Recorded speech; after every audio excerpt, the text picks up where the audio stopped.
Bonjour Jérémy, comme tu le sais, je suis Adrien Vestoghem, je travaille chez BNP Paribas pour la Banque commerciale en France et je suis responsable du programme d'accélération IA que nous venons de lancer. Ce programme s'appelle AI for Efficiency. Et comme tu le sais, Artefact nous a beaucoup aidé à développer et à lancer ce programme. Quel a été votre rôle?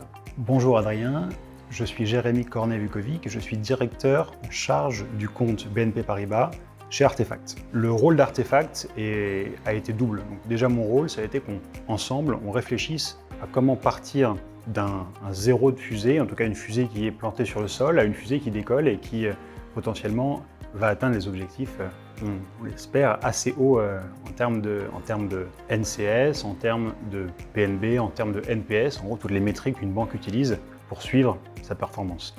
Donc ça, c'était la première dimension, une dimension plus stratégique. Et également, on vous accompagne sur la gestion de projet et sur la dimension technique avec nos équipes de data scientists, data engineers et bien sûr de data consultants. Et donc, j'ai un peu teasé le sujet en parlant de fusée qui décolle et c'était ton image d'ailleurs, de fusée qui décolle et qui part d'un programme qui reprend les fondamentaux de la banque et qui les emmène plus haut, plus loin avec de l'IA.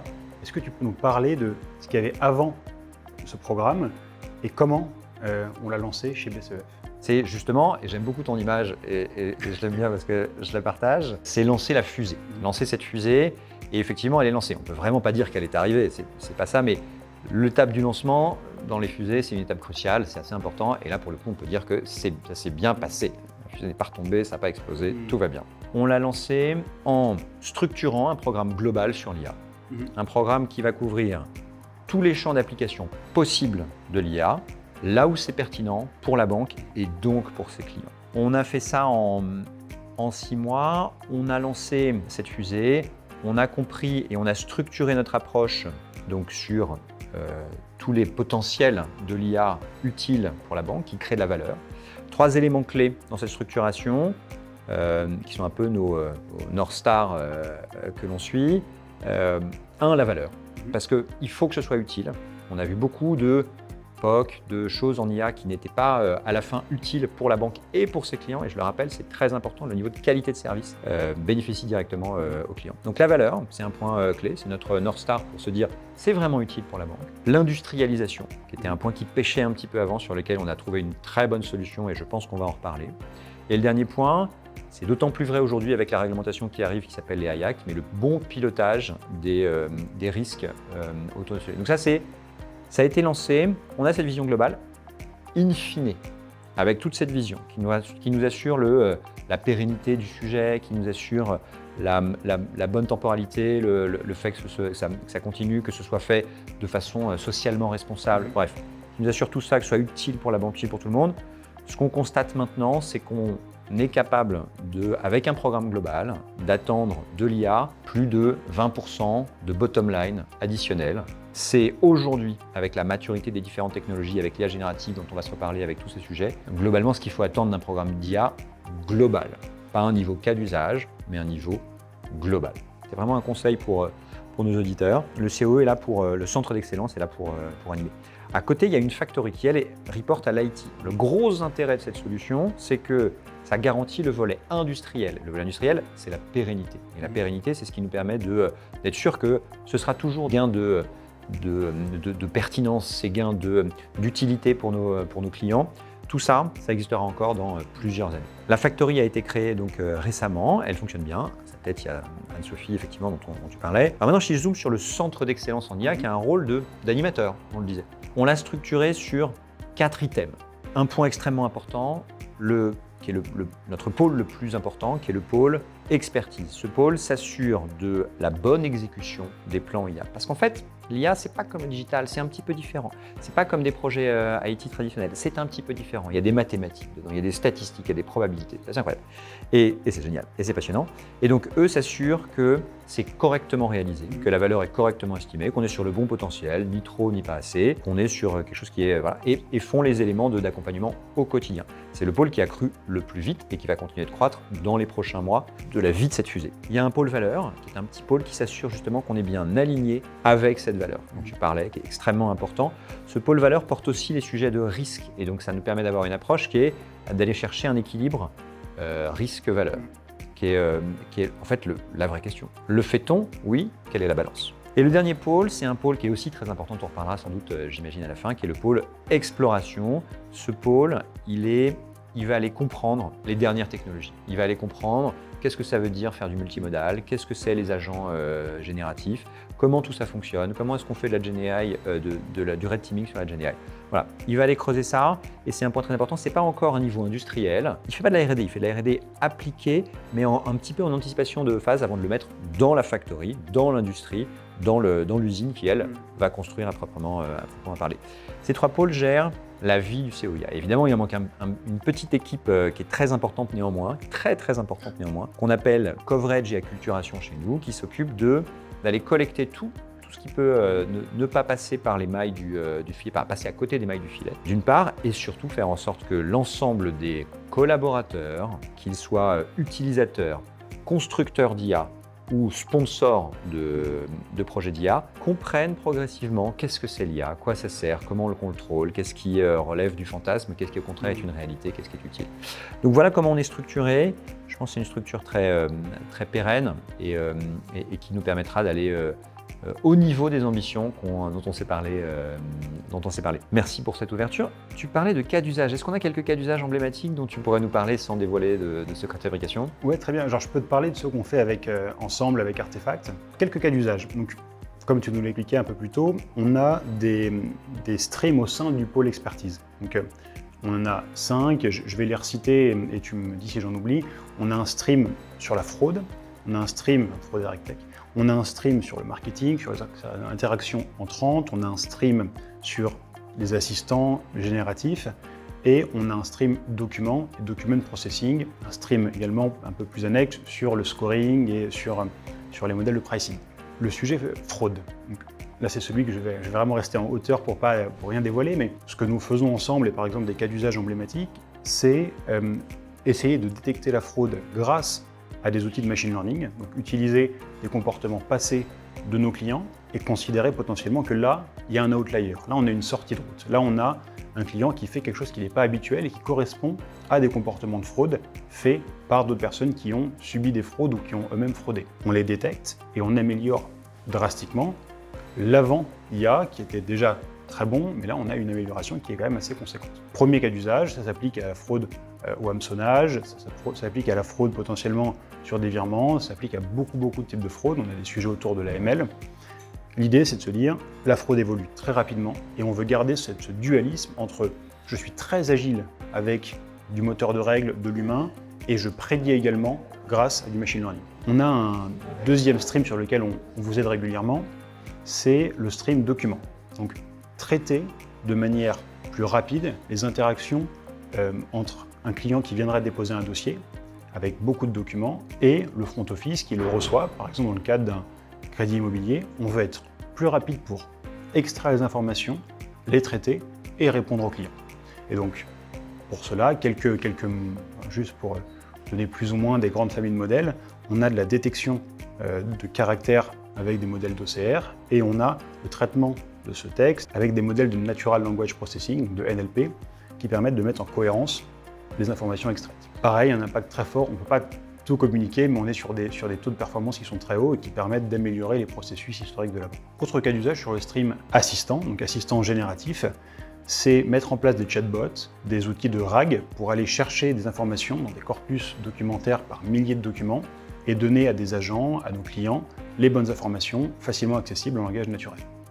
Chatbot, par exemple, dans multiples utilisations pour la banque. Dernière grande famille de cas d'usage, c'est tout ce qui est dans les interactions entrantes et sortantes, donc marketing et interactions entrantes. Marketing, c'est des modèles pour prédire quel sera le bon message à envoyer à la bonne personne sur le bon produit au bon moment. Ça peut être également la construction de corpus marketing qu'on envoie pour éviter qu'il y ait du spamming pour nos clients, d'envoyer les mauvais messages, d'éviter de la lourdeur de communication. Et à l'inverse, sur les interactions entrantes, quand nos clients nous demandent des choses, viennent pour une question, un renseignement, arriver très vite à transmettre cette information à la bonne personne au sein de la banque. Et donc on est meilleur sur la façon dont on interagit avec nos clients. Voilà les grands types d'applications de l'IA sur lesquels on travaille ensemble.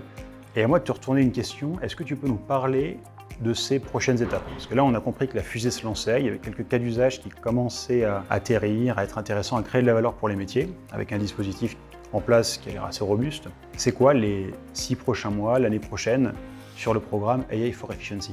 Tu as, et merci pour ça Jérémy, très bien illustré cette approche de programme global.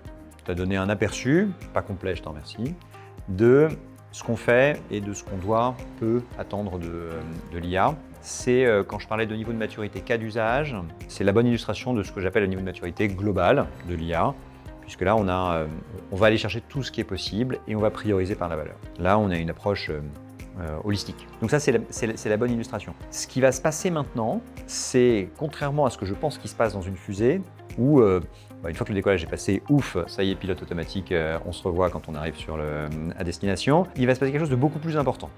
Sur l'IA, il va se passer ce qui est là dans la clé de la réussite. C'est l'exécution du plan. On a le plan, on a la vision, on a la direction. Maintenant, il faut l'exécuter. Et l'exécution, c'est particulièrement important. Donc, la première chose qui me vient en tête quand tu me dis « mais qu'est-ce qui arrive maintenant ?» Il va falloir qu'on travaille nos compétences. Toutes les compétences de data science, parce que ça évolue, donc il faut continuer d'apprendre, les compétences technologiques, et les compétences aussi d'accompagnement des projets, de ces profils qui s'appellent chez nous AI Expert, qu'on pourrait appeler AI Product Owner. Il va falloir qu'on aille travailler notre capacité à bien accompagner le changement, à bien saisir le maximum du potentiel, à bien aller cerner la valeur, à bien faire les éléments pédagogiques, d'explication de comment ça s'utilise, comment ça s'intègre, faire en sorte que ça fonctionne bien. Donc ça, c'est vraiment l'exécution du plan qui est pour moi l'étape la plus clé. Exécuter ça de façon industrielle, mais ça, on est sécurisé par le fait qu'il y a une factory. Le deuxième élément, pour moi, c'est un point que je trouve assez enthousiasmant. C'est, même si, quand je vais le dire, c'est pas nécessairement ce qui peut ressortir, mais c'est le monitoring des risques associés à l'IA. On est très sensibilisé sur ça, pas tant pour suivre la réglementation, évidemment, on souhaite le faire parce que la banque est soumise à des réglementations, il y a des réglementations qui ne sont pas que la banque, c'est extrêmement important, mais aussi parce que ça fait partie de notre engagement social. On veut s'assurer que ce qu'on fait, c'est non biaisé, que c'est fair, que c'est honnête, que c'est bien. Ça fait partie de la fierté du travail autour de l'IA, c'est de réussir à garantir que tout ça est fait dans une responsabilité sociale dont on a conscience. Et ce point reste, avec l'IA générative qui se développe beaucoup, reste beaucoup à calibrer. Voilà, on voit comment contrôler l'IA générative, comment vérifier ce qui se passe, c'est très bien, mais ça va continuer à évoluer. Et ça fait le lien avec mon troisième point, qui est la dernière chose, je pense, qui va nous arriver maintenant, c'est que l'IA, ça va continuer de se développer. On a les balbutiements des modèles multimodaux, et je pense à un acteur en particulier quand je dis ça, qui a fait une très belle démonstration sur le premier semestre, où en gros, mélanger la voix, la vision, ce que l'humain fait naturellement, et la parole, ce que l'humain fait très naturellement, l'IA générative est en train de l'apprendre. Quel est le potentiel de ça? Il faut le découvrir. Quel est le potentiel qui n'est pas encore aujourd'hui très bien creusé autour des agents génératifs qui sont capables de créer des équipes, de recréer des équipes qui se challengent? Tout ça reste à explorer. Et pour moi, c'est le troisième point que je trouve très intéressant, c'est de suivre ce qui va se passer. On entend des annonces sur potentiellement une IA générale qui serait capable d'être aussi intelligente qu'un être humain. Vrai, pas vrai, très dur de discerner ça, mais il va falloir le suivre avec attention et comprendre ce que ça veut dire, quelles sont les implications et comment faire en sorte que nos clients bénéficient de ces services et de ces nouvelles fonctionnalités. Merci Adrien, c'est très clair. Et maintenant, j'aimerais te poser quelques questions et qu'on puisse donner notre avis mutuel sur quels ont été les facteurs clés de succès. Là, on s'est donné la structure, on s'est donné ce qu'on sait, mais c'est quoi la secret sauce du programme? Et aussi qu'on se parle un peu des gros défis, potentiellement qu'on a relevés, mais qui nous restent à relever. Tu préfères que je commence par les facteurs clés de succès ou par la partie moins agréable des défis? Commençons par les défis. Allons-y, parfait. Premier défi, chez BNP Paribas et particulièrement chez BCEF, beaucoup de projets autour de l'IA générative, avec, comme tu le disais, beaucoup d'attention. On évite d'aller trop loin, on évite de prendre des modèles à risque, on fait attention aux données des clients, bien sûr, etc. Mais c'est des modèles qui, parfois en run, coûtent cher, des modèles avec qui on crée des partenariats qui potentiellement ne seront plus les meilleurs du marché dans 6 mois, 1 an, 2 ans. Tu parlais de l'évolution de ces modèles. Comment est-ce que vous gouvernez, est-ce que vous prédisez, peut-être avec le pôle exploration, l'obsolescence ou la dimension des coûts énergétiques, des coûts économiques liés à ces modèles-là? BNP Paribas a annoncé récemment un partenariat avec Mistral, qui est la licorne française qui, on l'espère, va se mettre à minima, si elle ne l'est pas déjà, à mon avis, elle l'est déjà, au niveau des meilleurs Américains et peut-être prendre le pas sur eux. On travaille avec eux. Ils ont une approche qu'on trouve particulièrement intéressante, qui est de dire, en fait, il n'y a pas besoin d'avoir toujours la personne la plus intelligente pour résoudre des tâches simples. C'est la même chose sur les modèles d'IA générative. Et ils cherchent à faire en sorte de résoudre très bien des tâches qu'on souhaite donner aux IA génératives, mais en réduisant leur taille. Réduire leur taille, ça nous permet quoi? Ça nous permet de réduire l'empreinte carbone, par exemple, réduire le coût, réduire le temps de réalisation, réduire le nombre de GPU dont tu as besoin. Bref, tout ça. Donc, première direction, c'est avec des partenariats assez clés qu'on va continuer de se développer. Est-ce que j'ai la réponse à la question de ce que ce sera dans 2 ans? Non, pas du tout. Et bien heureux celui qui l'a, je veux bien la voir. Mais on va suivre ça avec des partenariats avec les meilleurs qu'on connaisse. Et on est très fiers de ce partenariat avec la société Mistral. C'est un point particulièrement important, celui-là, parce qu'il permet notamment de répondre en tout cas de ce qu'on connaît des challenges actuels de l'IA générative. Mais tu as tout à fait raison, c'est un premier challenge, ce sujet d'IA générative. Autour de ça, il y a un sujet sur l'empreinte carbone aussi de l'IA de manière générale. Ça, c'est un autre sujet sur lequel on travaille. On fait particulièrement attention à justement ne pas retrain nos propres modèles, qui est très très consommateur d'énergie et donc de CO2. On fait attention, donc on a déjà de bons instincts sur ça. Il faut maintenant qu'on le structure et qu'on se mette des KPI beaucoup plus précis qu'on se mette des ambitions. On est en train d'y travailler. C'est un autre challenge qu'on a, qui est un vrai point intéressant. Et après, sur les défis, les challenges, il y a un peu ce dont je parlais dans les next steps, le sujet des compétences. C'est un vrai point clé qui va passer aussi par le fait qu'on sache attirer des talents chez nous, attirer et garder des talents chez nous. Il y a le sujet du pilotage des risques et le sujet du rester à jour, continuer de comprendre ce qui se passe, particulièrement sur l'IA générative, pas que, mais particulièrement sur l'IA générative. Mais justement, sur ce dernier point, donc c'est bon, dernière question défi promis. Là, tu lances une fusée. Elle commence à passer la couche d'ozone, elle part dans l'espace. Elle n'est pas tombée, elle n'est pas encore tombée, elle ne tombera pas parce que là, elle est en apesanteur, on l'espère. Donc il y a des budgets qui ont été actés, il y a des cas d'usage qui ont été priorisés. Dans 6 mois, 1 an, il y a un nouveau cas d'usage super intéressant auquel on pense. Comment est-ce qu'on fait en sorte que cette petite capsule, elle arrive à rejoindre la fusée, elle arrive à nourrir le programme global? Est-ce qu'il y a cette agilité-là aujourd'hui? Oui, alors c'est vrai qu'on n'en a pas parlé, tu as raison. Enfin, on l'a rapidement évoqué quand on parlait du fait que c'était la responsabilité des métiers de décider les orientations. À côté, le moteur qui fait avancer BCEF, la Banque commerciale en France, c'est l'agile. C'est notre moteur qui nous pilote. Ce moteur, il est en place depuis longtemps, il fonctionne très bien, il faut continuer de l'améliorer. Mais il est en place, ça marche avec des métiers qui disent qu'est-ce qu'il faut faire, avec des tribes qui disent comment on le fait et qui sont pluridisciplinaires et qui fonctionnent en agile avec des sprints. Donc ça, c'est en place. C'est le moteur global de BCEF qui permet de bien piloter les projets. L'IA n'est pas en train de recréer une gouvernance à côté. L'IA, il faut le voir plutôt, et ce qu'on est en train de faire avec ce programme d'accélération, comme, pour reprendre du coup les moteurs de voiture, un compresseur. Ça va s'assurer qu'on met dans ce grand moteur agile plus de projets d'IA, parce qu'on sait qu'il y a beaucoup de valeur associée à ça. Et donc c'est ce rôle, on est un petit compresseur, et donc les décisions continuent de se prendre. Donc en fait, il n'y a pas de nouvelles décisions de changement. La méthode agile garantit le fait que, si tu as la question qui est « il y a un nouveau cas d'usage, qu'est-ce qu'on fait ?» On sait très bien traiter ce problème. C'est un problème qui est connu par les équipes qui pilotent les projets d'amélioration de la banque. C'est d'être capable d'intégrer, de s'orienter, de pivoter, d'intégrer des nouveaux sujets très correctement. Donc ça, je le traite pas comme défi parce que pour moi, c'est 100% acquis. C'était une transition parfaite pour les facteurs clés de succès. C'était un facteur clé de succès potentiellement, cette approche agile. Du coup, facteur clé de succès. Oui.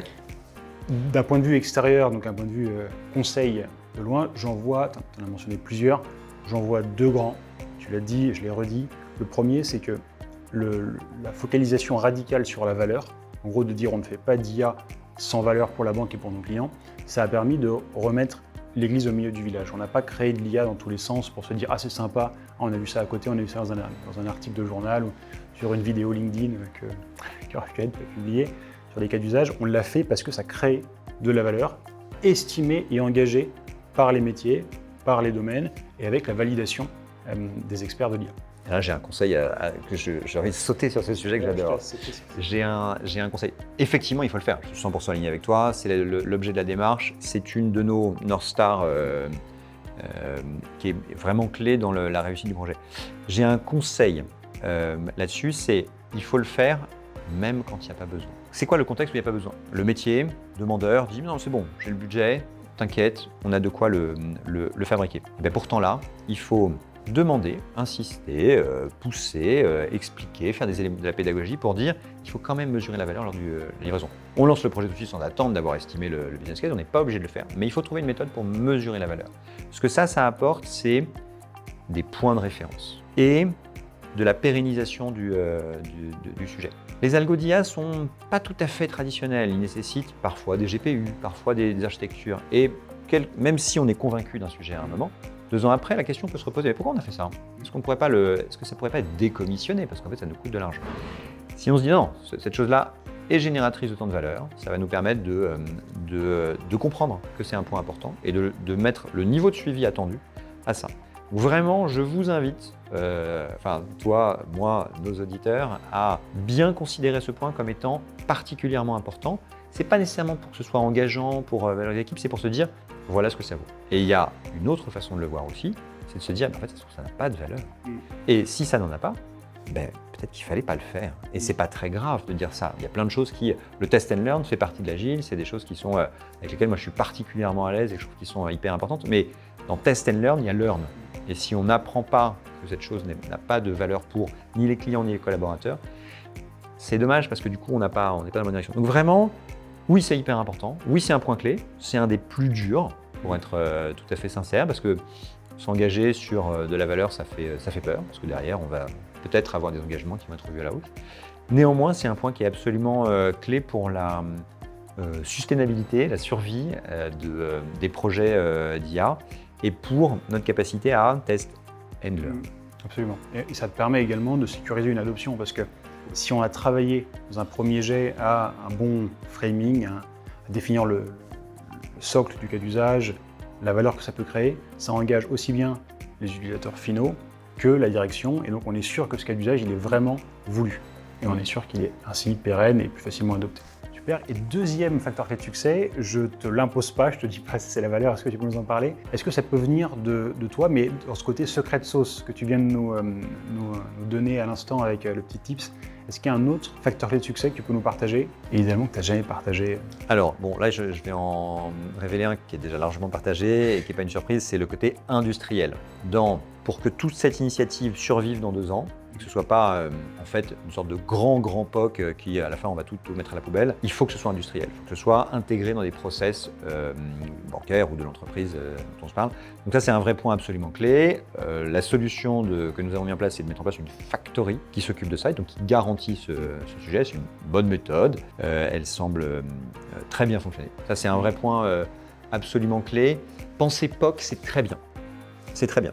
Si on ne pense pas à l'étape d'après et à la pérennisation de ça, vraisemblablement, les choses vont s'arrêter. Vraisemblablement. Si on n'est pas capable de penser à l'étape d'après. Donc ça, c'est un vrai point qu'il faut accepter d'anticiper en disant oui, au début, on peut aller vite, mais après, il faut que ce soit correctement construit. Bon, celui-là, il n'est pas nouveau, mais il est intéressant. Non, après, sur les éléments clé de la réussite d'un lancement, c'est réussir à faire la preuve au niveau du top management. C'est-à-dire faire des slides PowerPoint, raconter une histoire, c'est très bien. Faire la preuve qu'on est capable de livrer un modèle qui sait faire telle performance, qui a ça, et que financièrement, et que le métier dise « Ah oui, c'est intéressant ». C'est hyper clé. Ça, dans les étapes avant les lancements de la fusée, il faut s'assurer qu'on ait bien testé chacun des modules de la fusée, le réacteur, et on a bien prouvé que oui, ce réacteur-là, il savait voler très bien. Oui, le fusage de la fusée, il résiste à des températures incroyables. Voilà, il faut s'assurer de tout ça. Ça, c'est vraiment ce qui permet d'accepter de lancer la fusée, c'est d'avoir confirmé qu'elle tenait bien la route, qu'elle est concrète, elle marche bien, elle est là, et voilà. Et ça, c'est un point qui est un peu dur à un peu dur à réaliser. Là. Ça va vraiment dépendre de l'expertise des quelques personnes qui sont là pour initier, pour donner l'envie de ce projet-là. C'est un point, je trouve, assez enthousiasmant, assez complexe, mais voilà. Rassurer, et notamment pour rassurer. La preuve, c'est un super atout. Dans ce que tu dis, ça m'évoque un livre. Donc en fait, quand tu nous parles d'aller engager sa responsabilité en disant je pense que ça va créer cette valeur, je me mouille, je dis potentiellement on a estimé ça, ça et ça, les modèles qu'on recommande pour la banque, c'est ceci, c'est une logique de responsabilité. Et il y a ce livre qui s'appelait, en français je crois que c'est Responsabilité absolue, donc c'est les anciens Navy SEALs, c'était donc les forces spéciales américaines qui allaient sur des théâtres d'opérations extrêmement dangereux. Et ils étaient en petite équipe, donc une équipe resserrée, un peu coup de poing, mais en même temps très solide, industrielle, et qui avait une telle responsabilité dans chacun des maillons de la chaîne qu'ils pouvaient faire confiance à chacun des maillons, en se disant je peux faire une confiance absolue à mon data scientist qui va me conseiller un modèle qui va être expert, parfait, donc pôle plutôt exploration en cohérence avec les équipes de la factory. Je sais que mon pôle valeur, il m'a sécurisé avec les stream leaders en me disant voilà la valeur qu'on a affinée avec le métier, avec nous notre expertise IA et vous votre expertise métier, donc on peut faire confiance à ces personnes-là, ils portent cette responsabilité. La même chose sur le pôle coverage, les personnes à qui on parle dans les métiers comprennent bien ce que c'est que l'IA, bien ce que c'est le cas d'usage, et ils nous remontent des cas d'usage intéressants et ils adoptent à l'échelle les solutions d'IA. Et donc toi, quand tu arrives devant la direction de BCEF ou de BNP Paribas, tu as toute cette chaîne de responsabilité qui est cohérente, et tu vas dire, parce qu'il y a cette responsabilité absolue, j'engage également ma responsabilité sur la réussite de la fusée. Et à mon avis, ça peut être un des grands facteurs de succès de cette fusée, c'est que chacun a tiré le meilleur de lui-même sur son expertise, agrégé autour de ce projet, parce que ce que je vois dans tes équipes et aussi les miennes, c'est qu'elles ont une envie forte de bien faire. Il y a des difficultés, il y a des lourdeurs, bien sûr, comme dans n'importe quelle entreprise, mais à chaque fois, c'est leur bébé. Il y a vraiment ce côté filial sur chacun des cas d'usage qui sont lancés en POC, mais des POC qui veulent réussir. Il n'y a pas de valeur, on l'arrête, mais on n'est pas sur le fait de faire, on est sur le fait de réussir. Et c'est je pense, très sain. Et donc ce livre-là, je ne sais pas si tu l'as lu, mais je te recommande, il s'applique, je trouve, bien sur ton contexte. La plus grande attente de tous les collaborateurs qui travaillent dans l'IA, c'est d'avoir de la reconnaissance. Et donc, ce qu'on fait et ce que tu dis est très très juste. Alors, je voudrais juste mettre un petit élément de subtilité dans ce que tu racontes, parce que tu compares ça à quelque chose qui est très très bien maîtrisé, c'est la guerre. Tu dis les Navy Seals, je ne sais pas si la métaphore j'ai envie de la filer très longtemps, mais c'est un sujet qui est très très bien maîtrisé. Chacun des process de la chaîne que tu décris est parfaitement connu. On peut faire une comparaison plus récente, qui est la transformation, la révolution du digital, qui a maintenant 25, 30 ans, qui a commencé progressivement, etc. et qui est ça y est, on a passé le pas. L'IA, c'est un petit peu ça avec 10-15 ans de décalage. Donc on l'a commencé plutôt il y a 15 ans à peu près. Je te rejoins à 100%. C'est extrêmement important d'avoir ce niveau de confiance. Néanmoins, il faut toujours considérer sur tous les maillons de la chaîne que c'est une chaîne qui vient juste de s'assembler. Et donc, il ne faut pas hésiter, il faut quand même faire l'effort pour chacun des maillons d'aller regarder s'il ne peut pas aider le maillon d'avant, le maillon d'après. Qui sont extrêmes. Chacun des maillons est hyper important, tu as raison. On n'est pas encore au niveau de confiance et au niveau de stabilité, de maîtrise. On n'a pas passé le pic de la réelle entrée dans le business as usual du sujet de l'IA. C'est encore un petit peu nouveau. Et surtout avec les évolutions technologiques qu'on a. Donc il faut bien que chacun des maillons regarde comment il peut aider son maillon juste après, et déjà c'est vachement bien. Et je pense qu'on doit arriver à ce que tu décris effectivement sur tiens, j'ai confiance au data scientist, il va me faire le modèle qui prédit le mieux avec des meilleures performances. Le business analyst, il va aider le mieux les métiers à comprendre comment ça fonctionne, à accepter le métier, à voir la valeur, à se saisir de ce potentiel. Tout ça formera une chaîne plus longue que ce qu'on vient de citer, mais qui, je pense, fonctionnera bien. Merci Jérémy pour cet échange très intéressant. À refaire. Tout le plaisir était pour moi, Adrien. Merci beaucoup et à bientôt.